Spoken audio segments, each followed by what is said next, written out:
অন্তর্বর্তী সরকার গঠনের পর প্রথমবারের মতো কূটনীতিকরা সৌজন্য সাক্ষাতে আসেন পররাষ্ট্র মন্ত্রণালয়ে। ভারত, আমেরিকা, চীন, সৌদি আরব ছাড়াও যুক্তরাজ্য ও ইউরোপীয় ইউনিয়নের মিশন প্রধানরা আসেন। তারা সবাই বাংলাদেশের অন্তর্বর্তী সরকারের পাশে থাকার কথা জানান। বুধবার সকালে প্রথমে পররাষ্ট্র মন্ত্রণালয়ে আসেন ভারতীয় হাইকমিশনার প্রণয় ভার্মা। পররাষ্ট্র উপদেষ্টা তৌহিদ হোসেনের সঙ্গে বৈঠকে সীমান্ত হত্যা বন্ধ, তিস্তা চুক্তি ও নিত্যপণ্যের সরবরাহ নিয়ে আলোচনা হয়। আগামীতে দুই দেশের মানুষের পারস্পরিক যোগাযোগ ও স্বার্থকে গুরুত্ব দেওয়ার কথা জানান ভারতের হাইকমিশনার। তবে এই বৈঠকে শেখ হাসিনার ভারত আশ্রয়ের বিষয়ে কোনো আলোচনা হয়নি। Fulfill the shared aspirations of our people for peace, security and development, and we also conveyed our intention to engage with the new government to ensure that our partnership benefits the common people in both our countries. এরপর পররাষ্ট্র বিষয়ক উপদেষ্টা M তৌহিদ হোসেনের সঙ্গে সৌজন্য সাক্ষাৎ করেন British high commissioner.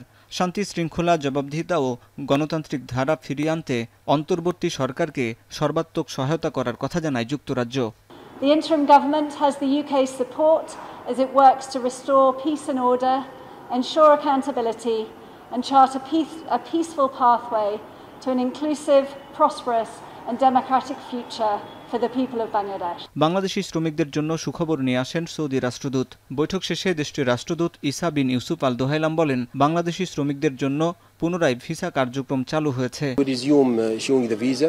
We are issuing regularly more than 5,000 working visa every day, and also we have the authentications progress also coming back.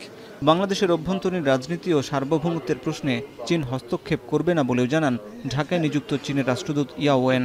Respecting Bangladesh independence, sovereignty and territorial integrity and the development path independently chosen by the Bangladesh people, our friendship and cooperation is oriented towards all Bangladesh people, benefiting to all Bangladesh people and supported by all Bangladesh people. সংকটের সময়ে বাংলাদেশের পাশে থাকবে ইউরোপীয় union.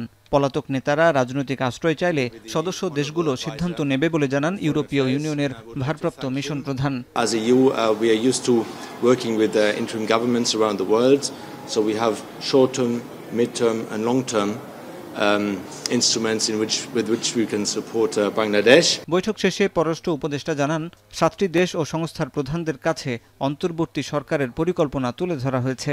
রাষ্ট্রীয় যে কাঠামো, সেই কাঠামোতে ব্যাপক পরিবর্তন দরকার। সব পরিবর্তন যে এই সরকার করে ফেলতে পারবে তা না, কিন্তু পথ নির্দেশটা আসতে হবে, যেটা ইরিভার্সিবল হতে হবে, যাতে করে কেউ এসে হুট করে ওটাকে ফেলে দিতে না পারে।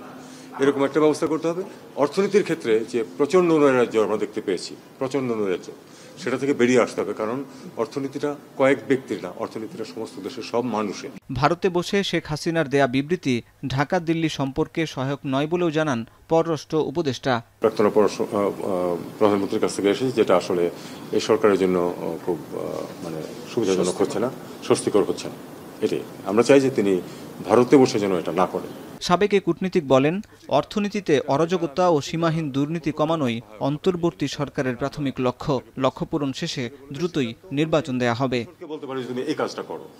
হাসিব বিল্লাহ, এখন, ঢাকা। শিয়া বাটার ও ভিটামিন ই সমৃদ্ধ lily glam beauty soap. Lily, always beautiful.